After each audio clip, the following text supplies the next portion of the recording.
Rise to the level of greatness. The quarterback doesn't wake up one day and win a playoff game on talent alone. LeBron, Kobe, and MJ weren't just great talents, but great students of the game. There are hundreds or even thousands of people with the same physical gifts as them, but only a few are ever disciplined enough to put in the hard work and make their physical gifts reach their true potential. If you want to rise to the level of greatness as a salesperson, you need to embrace a lot of unpleasant preparation and work that needs to be done. There is almost always paperwork, compliance issues, quotas to be met, and phone calls to make. The top people track their metrics, get coaching, record themselves, poll their customer, find out why they lost a sale, tag along with other salespeople just to learn. A lot of the work that is going to make you a great salesperson goes on when you aren't making a call, when you aren't in front of a client, aren't even on the clock. Greatness is earned when nobody is watching and you are taking a run in the morning before anyone else is awake while listening to your last 5 phone call recordings to learn what you can do to cut off that next tenth of a second. The margin of victory in sales is much like it is in sports. You win or you lose,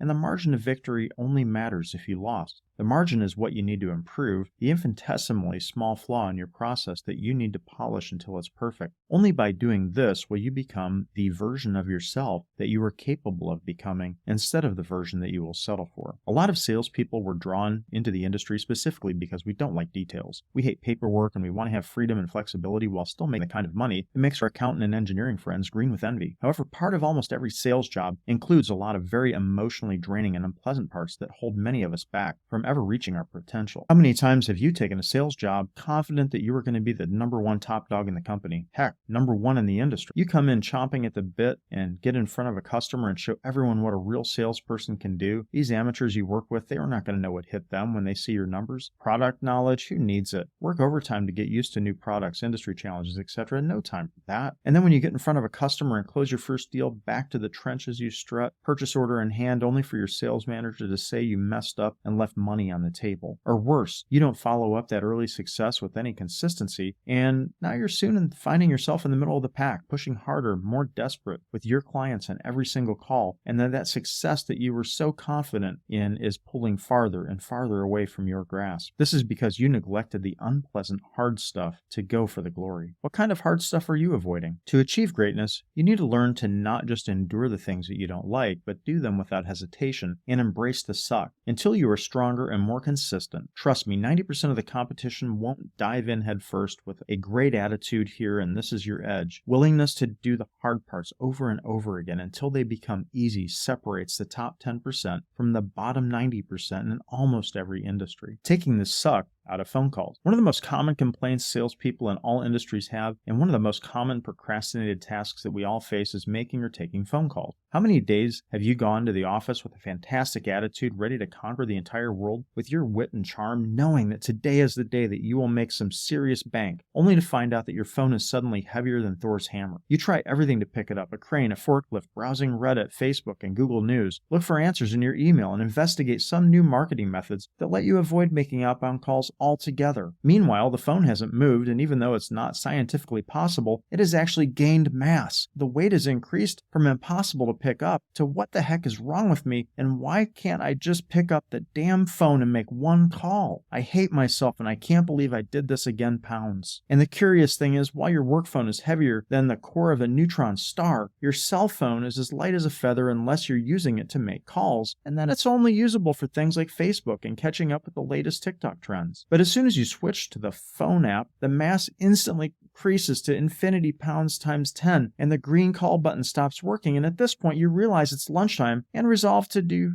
better this afternoon. Why do we hate making calls so much when our entire livelihood is literally dependent upon them? As a wise old man once said, because it be like that sometimes. Now, the key to overcoming phone reluctance is to basically man the F up and make your first phone call as quickly as possible in your first available calling block in the morning. The key is do not procrastinate. Make that first call before you have a chance to psych yourself out and hold yourself accountable. In my outbound cold calling career, I always found it best to schedule time that was dedicated to cold calling. In business-to-business sales, I started promptly at 8 a.m. and would not let myself stop no matter how badly or how great it was going until I had a scheduled break. Also, by scheduling my most hated task first thing in the morning, everything else after that seemed easy, like running downhill with the wind at your back. For many of us, simply scheduling the time doesn't mean we will actually do it on that schedule, and this is where a combination of creating tracking systems, a reward system, and accountability system comes into play. Another thing that helps to take the pain out of calls is simply understanding that once you're in the middle of a call, you're usually at your happiest. Salespeople love to talk, and we love to talk to people. We love to close deals. The phone is our stage and the tool of our trade, and the only way to connect to your audience is to pick up the damn phone and connect to your audience. They're out there waiting to talk to you. Why are you keeping them waiting? What? Your customers aren't happy to hear you call? You're the 37th car salesman, recruiter, realtor they call that they've had today, and they're not happy, and you should go what yourself? And what? And huh? Too? Wow, that didn't go exactly as I'd planned. Well, the thing to remember is the greatest actor in the world had a critic, and the greatest comedian a heckler, and the top-rated movie of all time had at least some people who just freaking hated it. Your job is to find the humor in that call, and quickly move on to your next one to find the audience member who can't wait to hear what you have to say. In some industries, you're going to deal with 100% cold calls, and your job is to pound the phones, bang your head against the wall, and then take the pain and abuse and find the needles in a very unfriendly haystack. In others, such as inbound call centers, you're going to be flooded with inbound calls because your employer spends insane amounts of money on marketing and lead partnerships, and your biggest challenge is just keeping up with the sheer never-ending volume of people who are waiting for their turn to talk to you. Both of these situations have their ups and their downs, and if you're in a position to turn the outbound cold calling into more of a hybrid situations by doing marketing, purchasing leads, or hiring an ISA to do the cold calling and transfer only the interested leads over to you, it's going to make your job a lot easier. Cold calls are difficult. Warm calls are difficult. But a highly targeted, motivated customer is the most fun you're going to have all day. Put in the work or effort and investment to find them and do it with consistency, and you're going to find the phone will become your best friend. Hey, if you like, love, or hate my videos, don't forget to hit share, like, or subscribe. And if you're interested in getting the book, it is available pretty much everywhere the books are sold. Half off now until January 1st. It's only $4.99. It goes up to $9.95 on January 1st. See you in the next video, guys.